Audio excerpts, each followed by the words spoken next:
Hello and welcome back to the channel of Major Look 92, the Shaman of Gaming, and welcome back to Quality, you fat lumps of shit.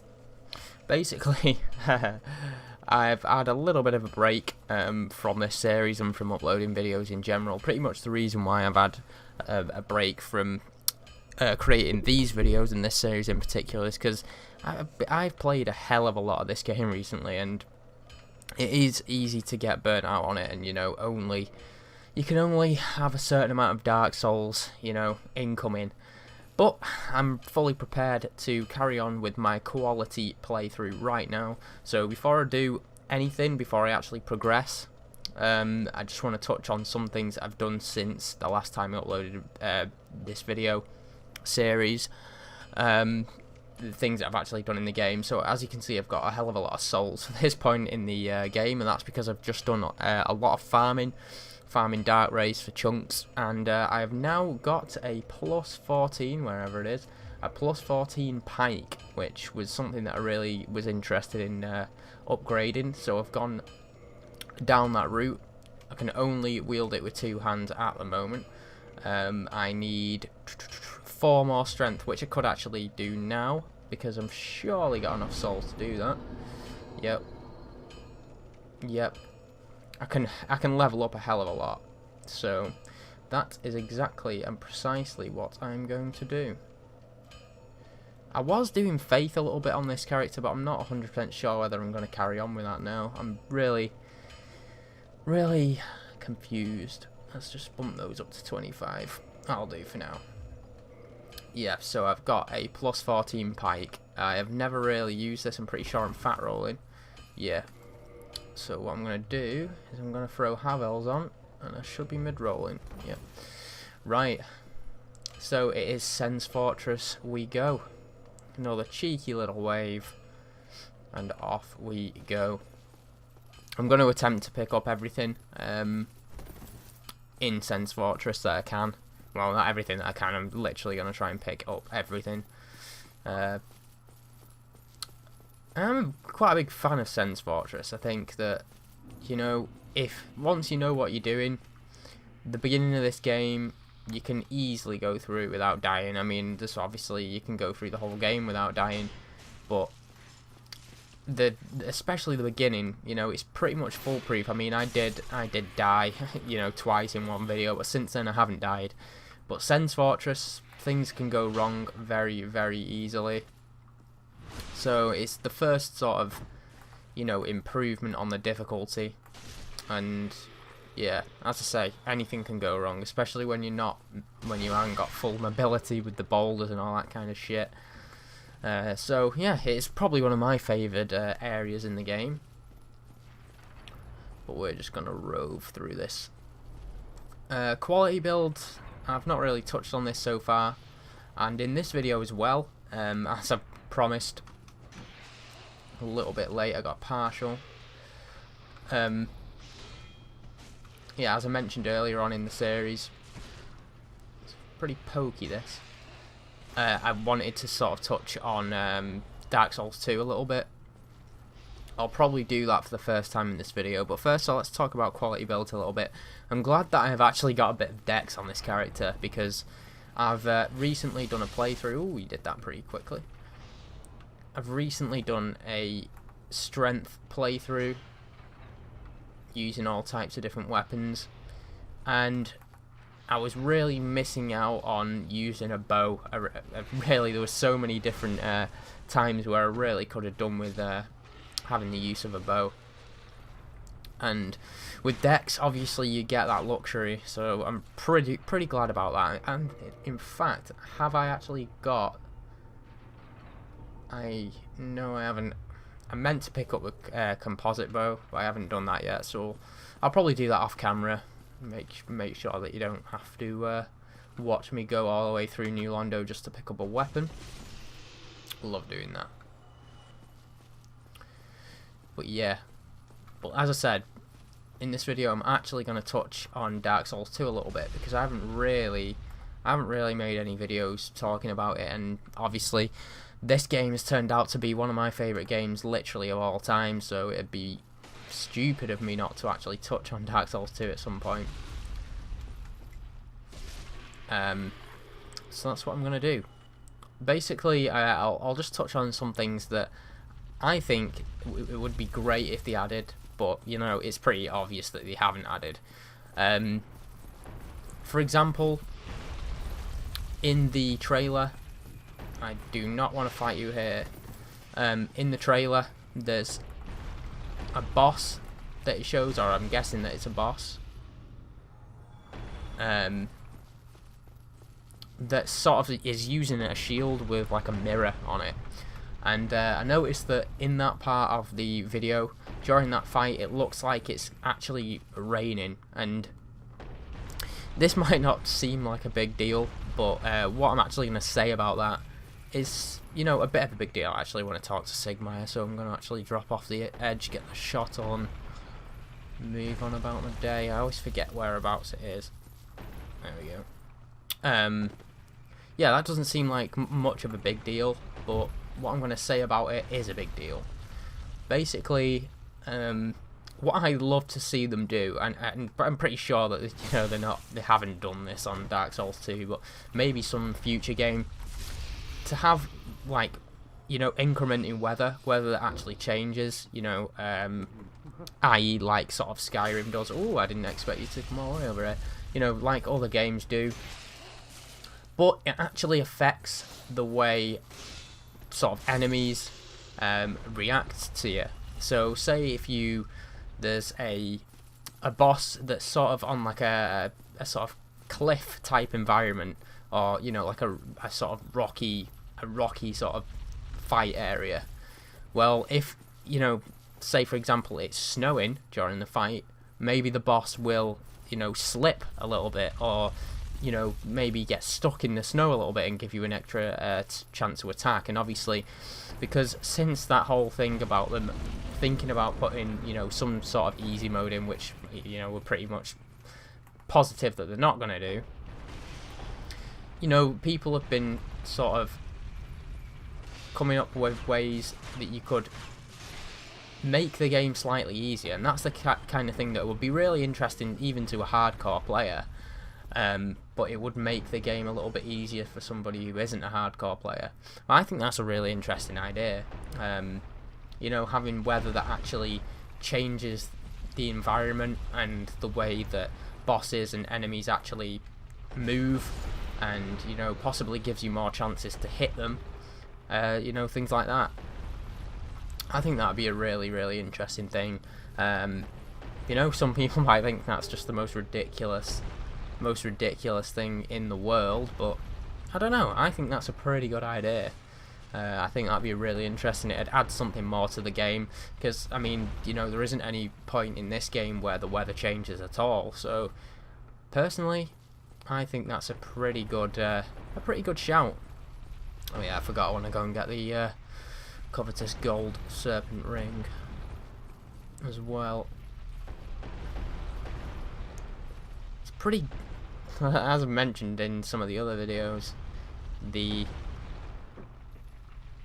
glare on the screen, because I live 13 floors up in a block of flats, the glare on the screen is really difficult to handle. In dark areas it's nearly impossible to see what you're doing.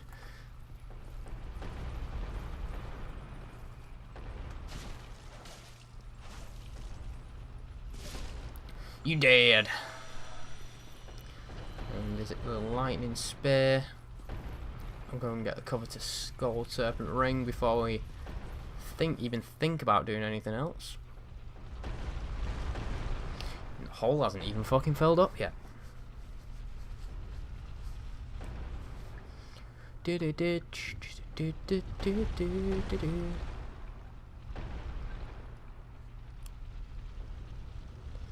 And the last boulder. There it goes. You can run in and get this and be safe. There's a safe spot right here. I always end up falling down that hole with the fucking ladder. I do it near enough every single time. What I'll probably do is as well, when I get to the boss, the Iron Golem boss, I'll probably switch back to the bastard sword, pretty confident that this pike will not do the job in terms of staggering him. I'm pretty sure. So I'll probably switch back to the bastard sword. Another weapon that I want to pick up is actually the flamberge. So if none of these snakehead guys drop it, I suppose I could actually put the covetous gold serpent ring on and try. But first, let's let Logan out and get the soul of a hero. More importantly, because I haven't got a lot of intelligence on this character, so it's not actually really like it matters too much. Oh god. Yeah, but I don't know. It's hard to going back to the whole Dark Souls 2 thing. It's hard to throw out too many improvements to this game, and it's a hard balance to actually strike, because you know so many game developers have done it wrong in the past, where a game, you know, their actual fans, you know, their fans that just want to play one of their games don't really care if the game changes a massive amount, if there's nothing wrong with it. You know, the old saying, you know, if something's not broke, don't try and fix it. And in a sort of rush to keep up with the times, game developers just radically change their games, and they're not even like one of their games anymore. For example, perfect example of this is the Resident Evil series. I've touched on this on my channel before. Perfect example, you know, their fans just want to play a Resident Evil game and you know, a survival horror, whereas they've gone more onto the action route, and it's not Resident Evil. And that's just one thing that I'm absolutely begging FromSoft not to do, not to change their game into something different, because it's perfect the way it is. I'd be just, oops, I didn't mean to do that. I'd be perfectly, you know, happy for them just to release another game that is exactly like this. You know, it doesn't make a difference to me. But obviously, you do need to add stuff in. I'm not sort of saying that you don't, but the point I'm actually trying to make is you don't go away from your roots as a game developer. You know, I'm not a game developer, so maybe I'm saying a little bit too much when I don't really know the ins and outs of it. But I don't know. I think I'm pretty accurate when I'm saying that, you know, hardcore fans don't care. They don't care. They just want to play one of your games, and if you're changing it radically, then you're losing the, you know, your actual core fan base, which just isn't really, it's not fair. You know, it's I mean, this is like a multi-billion, you know, multi-billion pound, dollar, whatever you want to, you know, whatever currency you want to talk about, business at this point. You know, it's a billion pound sort of business, and I just think they're getting a little bit too tied up on the money side of things, and you know, instead of trying to appease their actual hardcore fans. So I suppose what I'm trying to say is that I would literally be fully satisfied with like Dark Souls 1.5, you know, a game that's pretty much this in a new area, you know, with some new weapons and stuff. I don't think they radically need to change any of the, you know, features that are in this game. I suppose one of the actual things that's in the game, not a feature but sort of item based, that they need to sort of work on is pyromancy, and it's been touched on, you know, like by most of the big Dark Souls YouTubers. I know EMB's touched on it. The fact that you don't have to actually put any stats, you know, you don't have to actually distribute any stats to use pyromancy is a little bit stupid. Anybody's got access to it. I need this guy to come out. I want to see if he drops the flamberge for me. Oh, I don't want to knock him off the edge. Come on. should be alright there. He might come at me now. Yeah, there we go. And I'll just poke away at him with the pike. And poke. Come on, drop the flamberge for me. You dick. I think that's the last one as well, isn't it? Oh well, I'll try and pick it up later on in the game. See if I get any luck on that side of things, because that's another weapon. I'm pretty sure it's a quality weapon. It might be C in scaling, and then I think it might go up to a B in dex when it gets to plus 15, but I'm not 100% sure of that, which obviously makes it more into a dex weapon really at that point, but it's still worth trying because I don't really ever see anybody using it. It's a really unusual weapon. It's got that bleed build up feature. Another weapon is just the normal scythe, although again that starts off at, I'm willing to call it a quality weapon because it's got, you know, over a B scaling in one of its stats. I think it's EC, but obviously again when that gets to plus 15 it goes to B in dex, so it turns definitely into a dex weapon. EB is definitely dex. And he dropped the boulder side sword for me, which, you know, I have farmed for that many a time, and it's took me a long time to get it, and they drop it straight away when I actually don't want it, which is fantastic. But I obviously haven't got another slab yet to plus 15 this pike, but a plus 14 pike is easily enough to clear Sense Fortress. It just is. And let's go to the bonfire.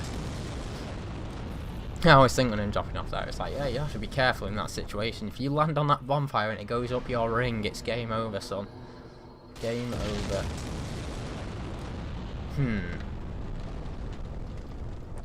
Let's put a bit of vitality in and round out at level 50.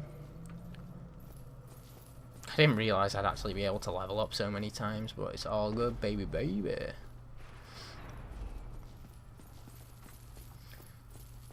I'll probably leave this initial soul item. I don't really need it, but I am going to pick up those large cyanide shards.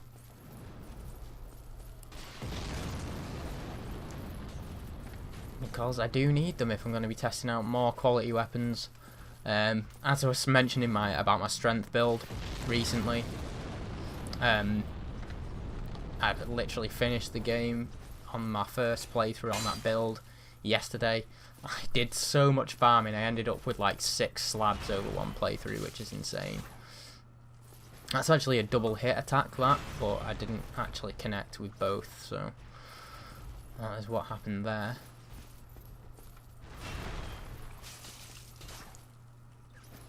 Actually, I did hit with 2, it's more than 2. Shield bash, oh, it broke my guard. I don't know why I'm surprised that it broke my guard. Spider shield hasn't got a mass amount of stability. Poke.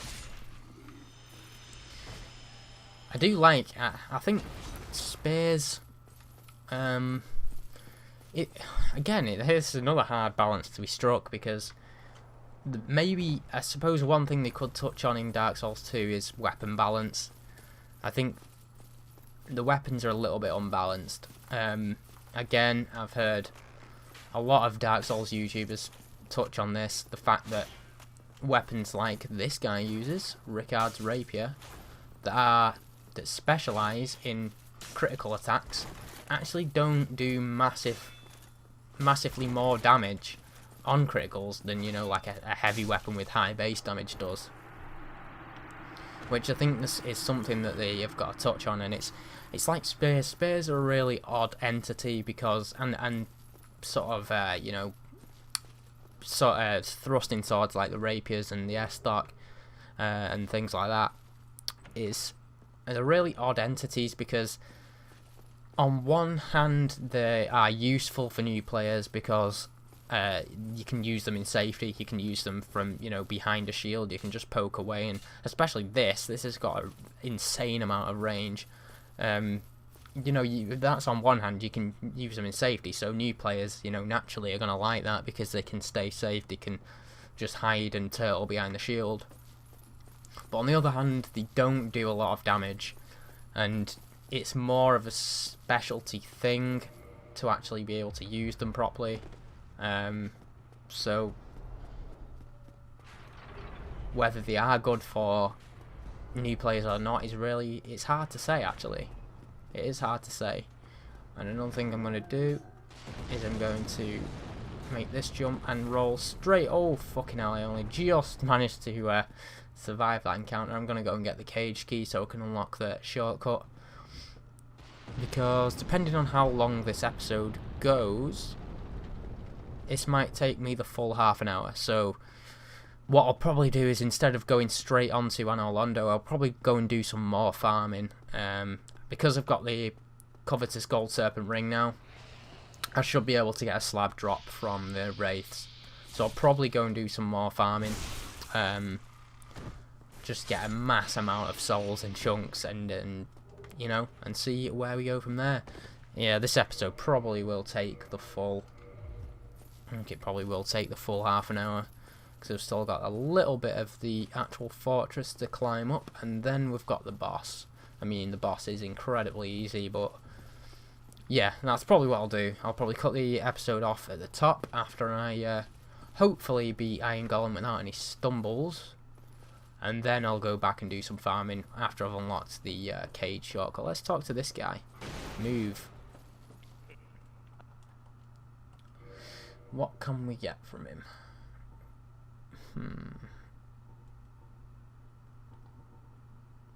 Greatsword is a quality weapon, but I don't know. I see it used quite a lot, so let's not do that. Steel helm. I actually want to change my helmet at some point, but I don't know actually what helmet I want to use. Should I buy the Katarina helm for a laugh? Fuck it. I might actually upgrade that. I think it upgrades with Tinkling Titanite if I'm not mistaken. So it only goes to +5. And it was a much cleaner jump.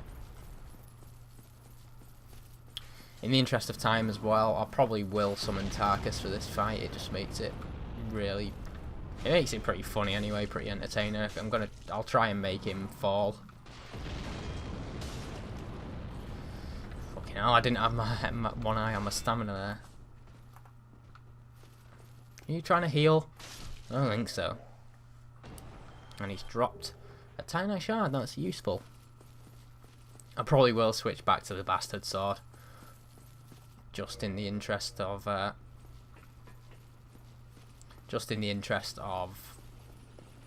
staggering Iron Golem. I don't know whether a Pike could actually even be able to do it. I don't think it would. It probably doesn't hit hard enough. And this knob. Poke, poke, poke. Pokey, pokey, poke sword. Do do do. Do do do do do. And let's come over here and summon Tarkus.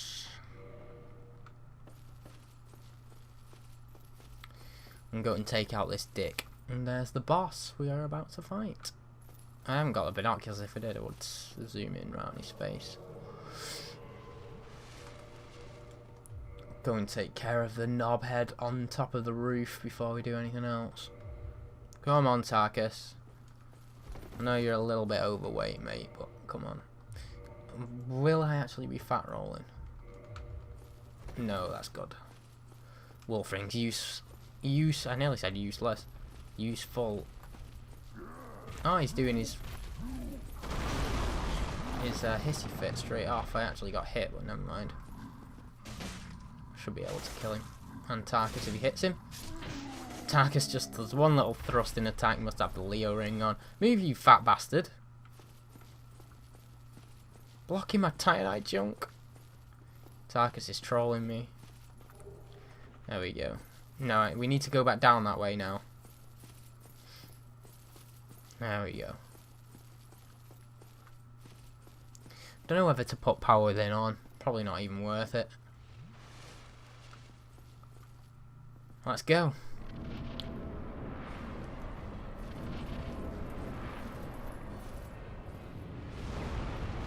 Come on, Tarkus.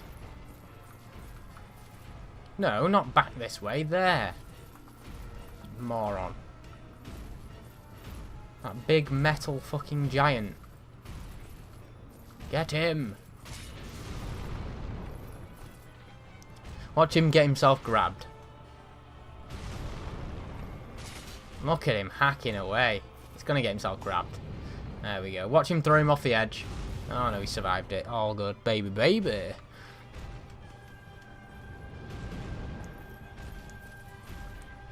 Come on, Tarkus, show him what you're made of. Ooh, you just got fucked up. Good job, you got a bit of... Oh, here we go.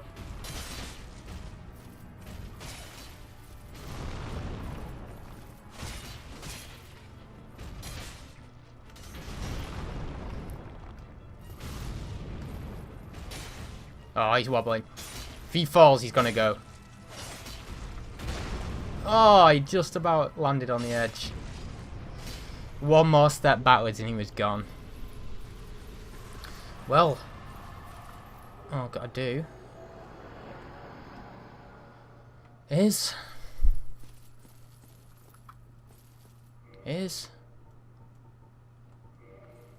get down, bitch. But yeah, that will do for this episode, actually. As I said, probably what I'll do is, because I've unlocked the cage shortcut, I'll probably go back to Firelink and then down to New Londo and do a little bit of farming, get the composite bow, and then yeah, hopefully I'll get a slab drop. I should be able to if I've got like 10 humanity and the covetous gold serpent ring. Hopefully you enjoyed this a little bit shorter episode, but we managed to clear Sen's Fortress without any little stumbles. So hopefully you will join me for the next episode inspired by this one, and I will see you there. Squirrel Gooch.